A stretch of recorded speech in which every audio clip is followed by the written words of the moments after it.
नमस्ते दोस्तों, मेरी चैनल वेदुस स्टोरी में आपका स्वागत है। कार्टून स्टोरी देखने के लिए हमारी चैनल को सब्सक्राइब करें। धन्यवाद। Audio Jungle.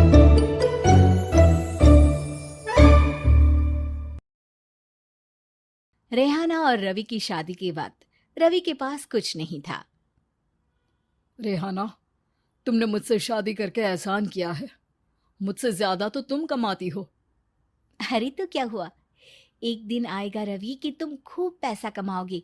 मुझे तुम पर पूरा विश्वास है। रवि और रेहाना खुद को स्टैंड करने के लिए पूरी मेहनत करते। रेहाना, मैं नौकरी नहीं करना चाहता हूँ। तो कोई बात नहीं, मैं नौकरी करके घर चलाती हूँ, तुम बिजनेस सेट करने की कोशिश करो। एक दिन रेहाना, तुम जानती हो, मैंने जो विज्ञापन बनाने वाली कंपनी खोली थी ना, उसे बड़ी ब्रांड का ऑफर आया है। अब हम लोगों के दिन ब्यारे न्यारे हो गए हैं। मैं जानती थी रवि कि एक दिन तुम सेटल हो जाओगे। रवि का काम अच्छा चल जाता है। एक दिन वो रेहाना से कहता है, रेहाना, अब हम लोगों का बच्चा भी हो गया है। बहुत छोटा है वो, उसका ख्याल कैसे रखेंगे हम? कैसे क्या, मैं गांव से माँ को लेकर आ जाती हूँ। नौकरी से हाफ डे ले लिया करूंगी।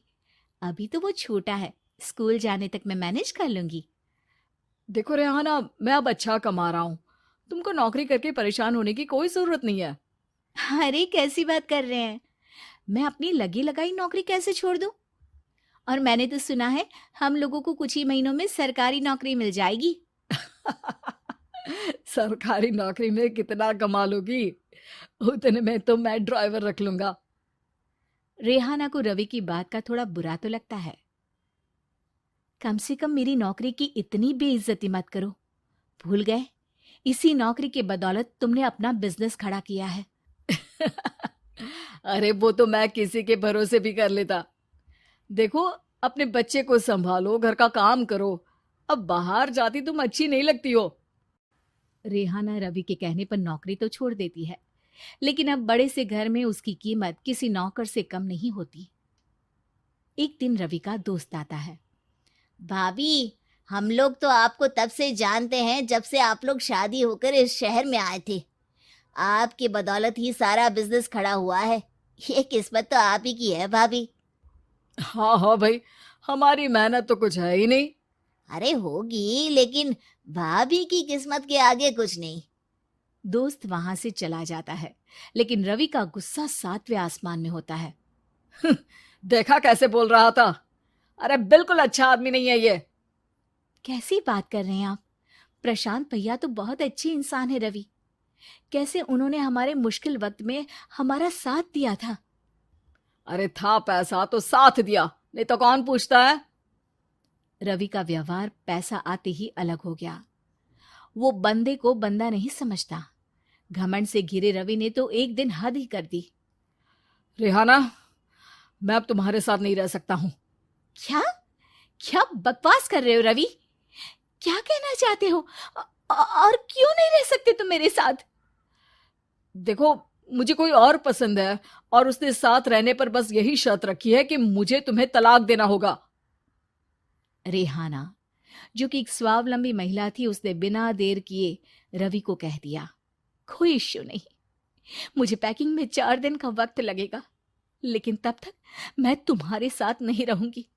4 दिन के लिए तुम कहीं और शिफ्ट हो जाओ, मैं घर से निकलूंगी तो बता दूंगी। रवि घर छोड़कर चला जाता है। रेहाना को दुख होता है, वो रोती है, लेकिन व्यवहार से स्ट्रांग रेहाना को पति के वापस आने का और उसे सबक सिखाने का पूरा भरोसा था। फिर एक दिन, अरे शुशिका, कब शादी करोगे तुम मुझसे? यार मैंने तो सोचा था तुम शादी से पहले मुझे विदेश लेकर जाओगे, महंगी कार दिलाओगे। अरे सब दिला दूंगा, लेकिन पहले मुझसे शादी तो कर लो। हाँ हाँ, क्यों नहीं। मैं कुछ दिनों के लिए अपने मम्मी पापा के पास जा रही हूँ और लोगों से अपनी शादी की बात करूंगी। अरे शुशिका, कैसे रहूंगा मैं तुम्हारे बिना? अब तो शादी ही होने वाली है हम लोगों की। शुशिका रवि को छोड़कर चली जाती है। रवि घर आता है जहां रेहाना को ना पाकर उसे सब अजीब लगता है। घर तो रेहाना के बिना कुछ नहीं है, बच्चे की याद भी आ रही है। चलो एक वीडियो कॉल कर लेता हूँ। रवि रेहाना को वीडियो कॉल करता है, लेकिन रेहाना फोन नहीं उठाती। रात को सोते वक्त मन कर रहा है मुन्ने को गले लगा लूं। चलो कोई ना, शुशिका से शादी के बाद मेरे और भी बच्चे होंगे। अगले दिन रवि ऑफिस जाता है जहां टीना खड़ी होती है। सर, आपने अपने नए ऐड के लिए मॉडल की रिक्वायरमेंट डाली थी ना, मैं उसी के लिए आई हूँ।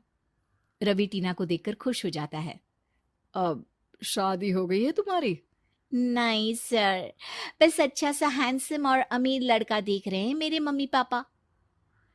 रवि के दिमाग से तो टीना को देखकर शुशिका का ख्याल भी खत्म हो जाता है। अरे यार, ये लड़की मिल जाए कितनी सुंदर है। शुशिका तो इसके आगे कुछ नहीं है। क्या तुम्हें ऐसा नहीं लगता कि मुझसे मिलकर तुम्हारी ये खोज खत्म हो गई है? आप तो 2 बच्चों की पापा लग रहे हैं। अरे नहीं नहीं, मेरी शादी तो हुई थी, लेकिन बीवी को किसी और से प्यार था, मुझे छोड़कर चली गई। खैर, टीना की दोस्ती रवि से हो जाती है, लेकिन 1 महीने बाद शुशिका रवि के पास वापस आती है। मेरे मम्मी पापा तुमसे मिलना चाहते हैं, लेकिन उन लोगों को ये मत बताना कि तुम पहले से शादीशुदा हो, और हाँ, शादी से पहले अपनी सारी प्रॉपर्टी तुमको मेरे नाम करनी होगी। अरे पागल, अब मैं तुमसे शादी ही नहीं करना चाहता। भला ऐसी लालची औरत से कौन शादी करेगा? तभी वहां टीना आ जाती है। रवि, ये पागल सी औरत कौन है? देखो, तुमने ही कह दिया ना पागल, तो पागल ही है। पता नहीं कौन है, कह रही है शादी कर लो, लेकिन शादी से पहले अपनी सारी प्रॉपर्टी मेरे नाम कर दो। बोल तो सही रही है। वैसे तुम जानती हो, मेरी एक सहेली है, उसके पति ने उसे पैसा आते ही छोड़ दिया, जबकि उसको खड़ा करने वाली ही मेरी सहेली थी। और मुझे भी भरोसा नहीं है। अगर मैं भी तुमसे शादी करूंगी तो तभी जब तुम मेरे नाम अपनी सारी प्रॉपर्टी कर दोगे। अरे हाँ हाँ, क्यों नहीं, बिल्कुल कर दूंगा। रवि और टीना की शादी की तारीख तय हो जाती है। वो अपनी सारी प्रॉपर्टी के कागज लेकर शादी वाली जगह पर पहुंचता है, लेकिन वहां टीना आती नहीं। रवि टीना को मैसेज करता है। कहाँ हो? सॉरी, मैं तुमसे शादी नहीं कर सकती, मुझे तुमसे भी ज्यादा पैसे वाला मिल गया। रवि को गुस्सा आ जाता है। वो गुस्से से सारा डेकोरेशन तोड़ रहा होता है कि वहां रेहाना आ जाती है। सर, क्या हो गया? क्या डेकोरेशन पसंद नहीं आई आपको? तुम यहाँ क्या कर रही हो? मैं यहाँ की डेकोरेटर हूँ। क्या आपको पसंद नहीं आई यहाँ की सजावट? रवि दौड़कर रेहाना के गले लग जाता है। मुझे माफ कर दो रेहाना। रवि रेहाना के गले लग जाता है और रेहाना टीना को थैंक्स का मैसेज करती है। खट्टा खाने वाली चुड़ैल। रात को अचानक राधिका मौसी को किचन से कुछ गिरने की आवाज आई। उन्होंने बाहर निकल के देखा तो किचन में उन्हें कोई सफेद साड़ी में दिखा। वो चीख पड़ी, हे भगवान, आलतू जलाल तू आई बला को टाल तू, आलतू जलाल तू आई बला को टाल तू। राधिका मौसी को चीखते सुनकर श्रवण बाहर आता है भागते हुए। अरे माँ, क्या हुआ? क्या देख लिया? दादी माँ आ गई क्या सपने में?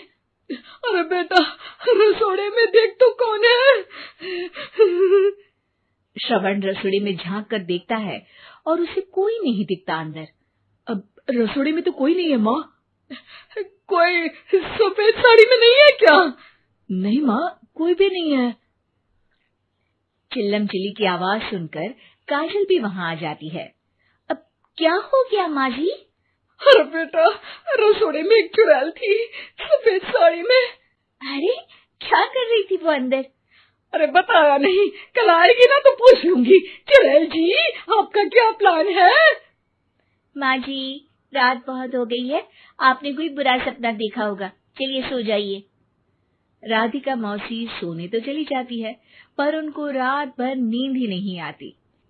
वो कुछ भी उलझुल बातें सोचने लगती है। कहीं चुड़ैल की वजह से तो घर में टेंशन नहीं हो रहा, कहीं उसी की वजह से तो वो दादी नहीं बन पा रही। सुबह जब राधिका मौसी रसोड़े में छानबीन करती है तो पाती है कि नींबू का अचार गायब है। चुड़ैल नींबू का अचार ले गई। मुझे तो ठीक नहीं लग रहा कुछ। चुड़ैल को भी पता है कि जिंदगी का असली मजा तो खट्टे में ही है। राधिका मौसी झट से श्रवण को फोन कर देती है। बेटा, मुझे समस्या समझ में आ गई है। हमें एक तांत्रिक की जरूरत है।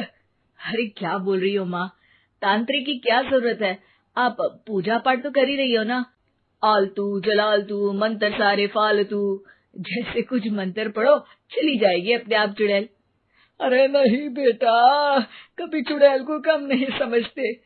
अरे तुझे पता भी नहीं चलेगा कि कभी वो छल करके काजल की जगह घर की बहू खुद बन जाएगी। क्या माँ, कुछ भी बोल रही हो?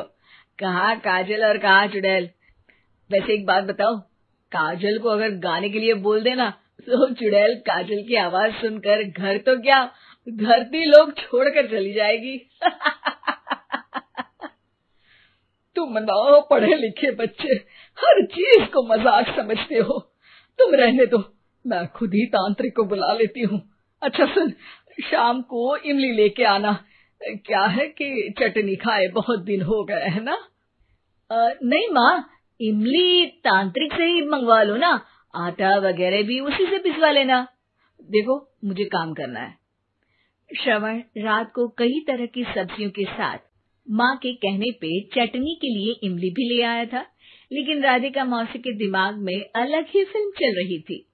उन्हें अब सिर्फ शक ही नहीं यकीन होने लगा था कि शायद चुड़ैल ने श्रवण पर अपना जाल बिछा दिया था, जिस वजह से श्रवण उनकी बात ही नहीं मान रहा था। पर कोई नहीं, आने वाली रात में राधिका मौसी खुद तैयार हो गई चुड़ैल को पकड़ने के लिए। रुद्राक्ष की माला, तुलसी का पत्ता, हनुमान चालीसा सब हाथ के पास ही था, बस चुड़ैल का इंतजार था।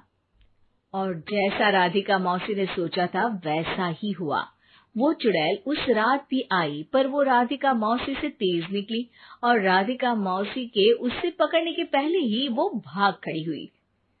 जरूर बहू पे साया है उस चुड़ैल का, तभी तो श्रवण के कमरे में गई है। और अगली सुबह राधिका मौसी पिछली रात हुए हमले में किन चीजों का नुकसान हुआ उसका हिसाब लगा रही थी। उनके खेमे से एक आम के अचार की शीशी भी गायब हो चुकी थी, और वो इमली भी जो कल श्रवण लेकर आया था। राधिका मौसी इस बारे में सोच ही रही थी कि श्रवण जल्दी से रसोड़े में आकर दवाइयों की पोटली ढूंढने लगता है। अरे बेटा, क्या हो गया? अब माँ, वो काजल की तबीयत खराब है, बहुत घबराहट हो रही है उसे। हे भगवान, मैंने पहले ही कहा था कि तांत्रिक को बुला लेते हैं, पर नहीं। अब देखो, उस चुड़ैल ने काजल को अपने वश में करना शुरू भी कर दिया है। हालांकि श्रवण भूतों में विश्वास नहीं करता था, पर अब वो भी डर जाता है और राजी हो जाता है एक तांत्रिक को बुलाने के लिए। कुछ ही घंटों में तांत्रिक आ जाते हैं और राधिका मौसी तांत्रिक जी को सब बता देती है। घोर संकट, घनघोर संकट, चुड़ैल को मारू जोर चाकट, ओम भट स्वाहा खटखा के आहा। अरे ये क्या मंत्र है? मेरे खुद के ओरिजिनल मंत्र है, कल रात को ही लिखे हैं। अच्छे लगे तो दाद चाहूंगा। एक और मंत्र सुनो। अर्ज किया है आब्राकडाब्रा, दिल्ली बम्बई आगरा, चंदा मामा सोवरले सुरन मामू जारा। ये मंत्र है? अरे कोई चालीसा वालीसा पढ़ो ना। वक्त कम है, 40 नहीं पड़ेंगे, 20-25 में काम चलाना पड़ेगा।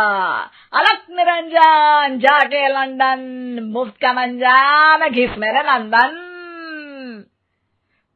अरे जल्दी करो तांत्रिक जी, जल्दी करो। तांत्रिक अपने उल झलूल मंत्र पढ़ने लगता है। श्रवण को तांत्रिक पे शक होता है। वो अपने एक डॉक्टर दोस्त को कॉल कर देता है ताकि कोई अनहोनी हो तो इमरजेंसी में चीजें मैनेज हो जाए। तांत्रिक धुनी रमाता है, जिसकी वजह से कमरे में काफी धुआं हो जाता है और जिसकी वजह से बहू की घबराहट बढ़ जाती है। अब भागेगी चुड़ैल। हाँ। बहू खांसते हुए धुएं से बचने के लिए बाहर चली जाती है। अरे भाग रही है, भाग रही है। पीछे पीछे श्रवण भी जाता है। बहू एक सोफे पर बैठ जाती है। तभी डॉक्टर दोस्त आ जाते हैं और श्रवण को पानी लाने के लिए कहते हैं। थोड़े चेकअप के बाद डॉक्टर कहते हैं, मेरे हिसाब से जाप का काम पूरा हो गया है। क्या मतलब? अरे कुछ भी नहीं माँ, कोई चुड़ैल नहीं है, खुशखबरी है, अब दादी बनने वाली है। मगर वो सब अचार के डब्बे। श्रवण दोनों अचार के डब्बे अपनी माँ को दिखाता है, जो कि उनके बिस्तर के नीचे छुपे हुए थे। आपने सही बोला था माँ, वो चुड़ैल काजल ही थी जो खट्टा खा रही थी। हमें कल ही पता चला, पर हमने आपको ये तांत्रिक वाला काम करने दिया ताकि आपको भरोसा हो जाए कि भूत वगैरह कुछ होता ही नहीं। अच्छा अच्छा, ये तो बड़ी खुशी की बात है। पर बेटा मुझे एक झाड़ू तो ला दे। क्यों माँ? ये तांत्रिक का भूत उतारती हूँ मैं। अब तांत्रिक राधा मौसी के डर से घर से भाग निकलता है और राधा मौसी उसके पीछे भागती है। अरे संकट ये घनघोर है, तांत्रिक मुआ चोर है।